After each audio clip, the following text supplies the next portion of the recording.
சிவகங்கை மாவட்டம் இளையான்குடி அருகே அங்கன்வாடி மையத்தில் அடிப்படை வசதிகள் இல்லாததால் குழந்தைகள் அவதியடைந்து வருகின்றனர். அண்டக்குடி புதூரில் உள்ள அங்கன்வாடி மையத்தில் சுற்றுச்சுவர் இல்லாமலும் போதிய அடிப்படை வசதிகள் இல்லாமலும் உள்ளதால் குழந்தைகளை அங்கன்வாடி மையத்திற்கு அனுப்ப பெற்றோர்கள் தயக்கம் காட்டி வருகின்றனர்.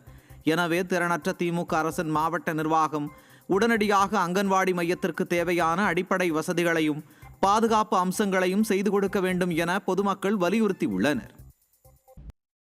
புதுக்கோட்டை மாவட்டம் கந்தர்வக்கோட்டை அருகே மின்னல் தாக்கியதில் 2 பெண்கள் படுகாயமடைந்து 28 ஆடுகள் பரிதாபமாக உயிரிழந்தது. சோளக்கம்பட்டி கிராமத்தைச் சேர்ந்த மாரியம்மாள், இளவரசி இருவரும் ஆடுகள் மேய்த்துக் கொண்டிருக்கும் பொழுது திடீரென லேசான சாரல் மழை பெய்துள்ளது. அப்பொழுது எதிர்பாராத விதமாக இடி மின்னல் தாக்கியதில் இருவரும் படுகாயமடைந்தனர். மேலும் 28 ஆடுகள் பரிதாபமாக உயிரிழந்தது. படுகாயம் அடைந்தவர்கள் அரசு மருத்துவமனையில் அனுமதிக்கப்பட்டனர். ராணிப்பேட்டை மாவட்டம் களவை அருகே அனுமதி பெறாமல் அராஜகமாக திமுக கொடி கம்பம் அமைக்கப்பட்ட சம்பவம் அரங்கேறியுள்ளது. மாம்பாக்கம் கூட்ரோட்டில் கடந்த 4 மாதங்களுக்கு முன்பு அரசியல் கட்சிகளின் கொடிகள் அகற்றப்பட்ட நிலையில் ஸ்டிக்கர் ஸ்டாலின் பிறந்த நாளை ஒட்டி திமுகவினர் அதே பகுதியில் அனுமதியில்லாமல் கொடிக்கம்பம் அமைத்தனர். சென்னை உயர்நீதிமன்ற மதுரை கிளை உத்தரவின்படி வருவாய்த்துறை, காவல்துறை அனுமதி மறுத்த நிலையில் அதிகார மமதையில் திமுகவினர் கொடிக்கம்பம் அமைத்துள்ளதாக பொதுமக்கள் குற்றம் சாட்டுகின்றனர்.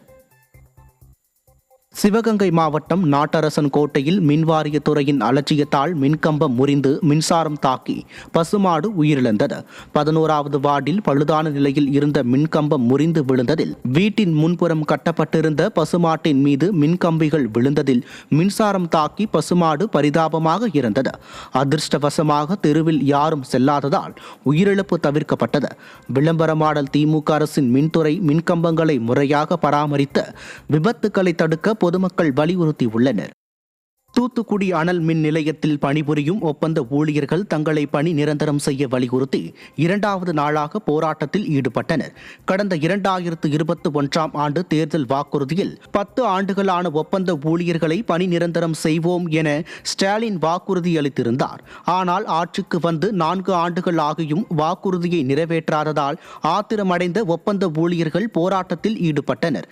திறனற்ற திமுக அரசு வாக்குறுதிகளை நிறைவேற்றாததால் பல தரப்பினரும் பாதிக்கப்படுவதாக குற்றச்சாட்டு எழுந்துள்ளது.